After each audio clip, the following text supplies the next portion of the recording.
Hi to everyone. ఇప్పుడు ఏదన్నా publicity అవుతుందనుకోండి, కొన్ని లక్షల మంది వస్తుంటారు అక్కడికి. దేవుడు ఉన్నాడు, మనకు మంచి చేస్తాడు అని డిప్రెషన్లో మనం వెళ్ళిపోతాం. ఆ డిప్రెషన్కి కారణం ఎవరండి? మనని కన్న తల్లిదండ్రులా? ఆ? మన ఎన్విరాన్మెంటలా? లేకుంటే మనకు చదువు చెప్పిన టీచర్లా? ఈ సంస్థ ఇన్ని లక్షలు పెట్టి మనం చదువుకుంటున్నాం, కోట్లు ఖర్చు పెడుతున్నాం, జాబులు చేస్తున్నాం. ఏంటండి ఇంత పిచ్చిగా ఆలోచించి మన జీవితాన్ని రిస్క్లో పెడుతున్నామంటే మన లైఫ్ ఎక్కడికి వెళ్తుంది అనేది ఏ ఒక్కరూ ఆలోచించట్లేదు. ఎంత మంచి చెప్పాలనుకున్నా కూడా ఎవ్వడికి బుర్రకెక్కట్లేదు. అంటే మిమ్మల్ని సాధిన తల్లిదండ్రులదే తప్పేమో అనిపిస్తుంది నాకు.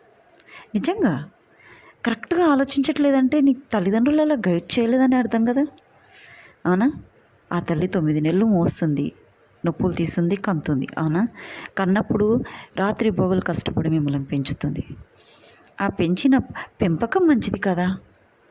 చెప్పండి. ఈ తప్పులకు మనమే కదా కారణం. ఎందుకు ఆలోచించట్లేదు? నువ్వు చేసుకున్న తప్పుకి మమ్ములని అంటావేంద్రా అని చెప్పేసి వాళ్ళు పట్టించుకోకుండా ఉంటారు. మనం సరిగ్గా ఉంటే ఏ తప్పులు మనకు జరగవండి.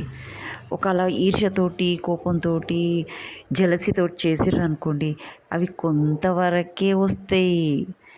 మనం స్ట్రగుల్ చేస్తారేమో, కానీ మన లైఫ్లో అయితే నాశనం చెయ్యలేరు. ఎందుకంటే మనం అప్పుడు ఆ టైంలో కరెక్ట్గా ఆలోచించాలి, కరెక్ట్గా డిసిజన్ తీసుకోవాలి, కరెక్ట్గా సిచ్యువేషన్ మూమెంట్ బట్టి. ఎందుకంటే మన ఫ్యామిలీ బ్యాక్గ్రౌండ్ ఎట్లుంటుందో తెలియదు, మనని అక్కడ రిస్క్ చేసే వాళ్ళు ఉంటారు. అందుకోసమే ఇలాంటి వాళ్ళని ఆడ దొక్కాలి. తొక్కడం అంటే కాలుతోటి కాదండి, సిచ్యువేషన్ని చూసి వాళ్ళని అణిచిపడేయాలి. కొట్లాడొద్దు. కట్టెలతోటి కొట్టుకోవడము, రాళ్ళతోటి కొట్టుకోవడం, that is not the correct way. వాళ్ళని సిచ్యువేషన్ తగ్గట్టు వాళ్ళని అంచిపడేయాలి. అంతేకాని ఈర్ష్యకి, కోపానికి వచ్చి లైఫ్లు నాశనం చేసుకోవడం, పోలీస్ చుట్టూ స్టేషన్లో తిరగడం, జీవితం అంతా ఆగం చేసుకొని మీ పిల్లల జీవితాలు నాశనం చేయడం, ప్రాణాలు తీసుకోవడం, ఇది మంచి పద్ధతి కాదండి. మన ఫ్యామిలీ చక్కగా లేకపోతే ఎంతమంది అయినా అడ్వాంటేజ్ తీసుకుంటారు. మనం చక్కగా ఉండాలి.